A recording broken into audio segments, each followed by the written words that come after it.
When this country was founded, those who risked their lives and their fortunes and their sacred honors to secede from England were animated by recent events. The country did not come into existence in a vacuum.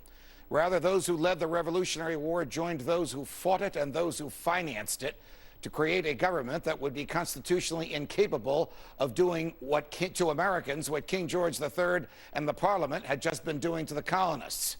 The king had abridged many personal freedoms, but among them religion and the right to own and keep your income were at the top of the list, along with the freedom of speech and the right to be left alone. Whatever happened to the right to be left alone? The reason that property rights and religious rights so animated the founders is simple. They had just been so aggressively assaulted by the British government, and most of it had to do with money. The king and the Parliament imposed a tax on the colonists to support the King's Church in England. And the king and the Parliament imposed an obligation on the colonists to purchase the king's stamps and to affix them to all papers in their possession in America. The Stamp Act led to the invasion of the colonists' homes by British soldiers without warrants, ostensibly looking for the stamps.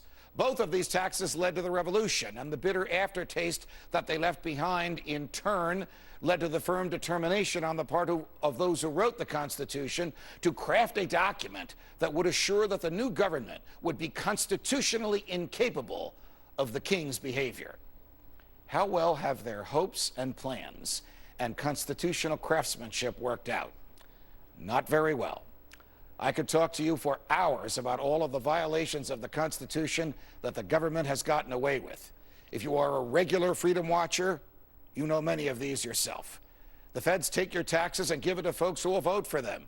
They even find churches that fail to violate their core teachings on matters as intimate as contraception. These are not light or fleeting issues. Today, Americans who rely on government entitlements receive an average, watch these numbers, of $32,700 worth of benefits.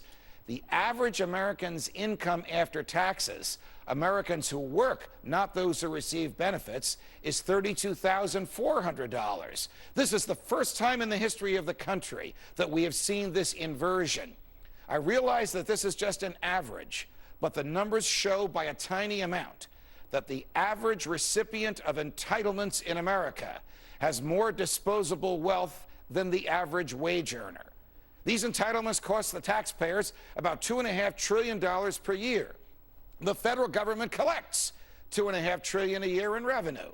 So the rest of the government, defense, justice, the goons at TSA, national parks, even the post office is paid for by borrowing. And most of the borrowing is paid for by the Federal Reserve printing cash. Add to all of this ObamaCare. That is the president's signature piece of legislation. It is the instrument by which the president is threatening to fine churches, mostly Catholic, who dare not to pay for contraception health care coverage for their employees.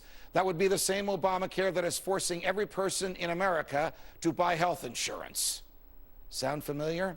This brings us back to where we started in this closing argument today and in American history. Hear me out.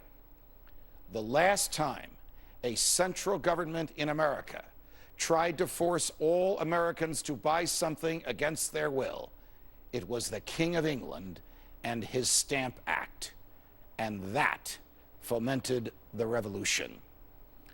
America, you can see how far we have come from the freedom the framers intended and how far we need to travel to return. The federal government refuses to leave us alone. It taxes too much, borrows too much, regulates too much, gives away too much money, and is in our faces over something as intimate as contraception.